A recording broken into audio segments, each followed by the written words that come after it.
Hi everyone, it's Simon from Higher Plane Games with a review of MeatPossible Chapter 1.5.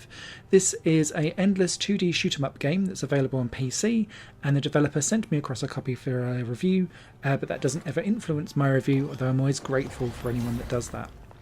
The game itself has a lot of different pitfalls, and I'm going to try and be constructive because the developer sent it across to me, but it essentially ruined my experience of playing this game and I couldn't deal with it beyond half an hour. The first issue is around the controls. Now the controls to me are really cack-handed depending on if you're on keyboard or on an Xbox controller.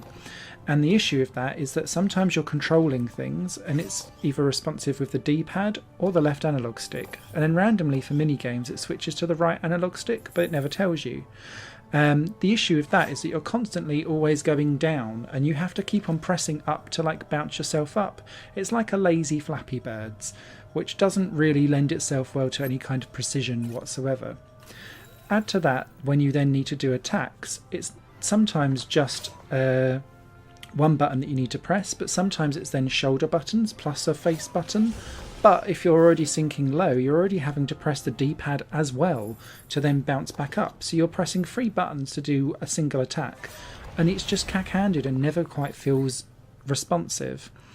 Add to that the second problem around collision detection, and the fact that it is awfully woeful, and there is ginormous gulfs between where you visually see that an attack or an enemy is and where you get hit.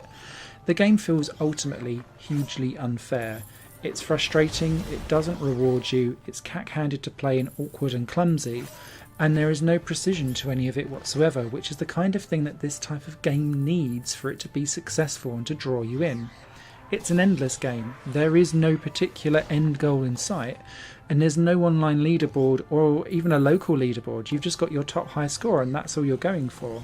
So you have no reason to come back unless you enjoy the game, but those two things combined just made me scream in frustration at the thing, and I just did not enjoy it whatsoever.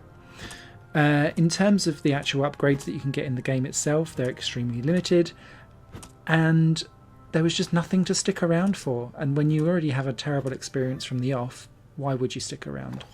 So if you was able to put in some options around control bearing and sort out the collision detection, there may be something there for someone, but there is too many other games that do this type of thing way better that I'd recommend. Thanks for watching, bye for now.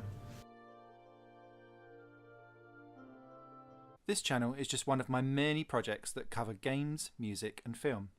If you enjoy any of these and would consider supporting me to develop further in the future, you can do so by visiting patreon.com/Satorimon. Thank you for your time and for watching the video.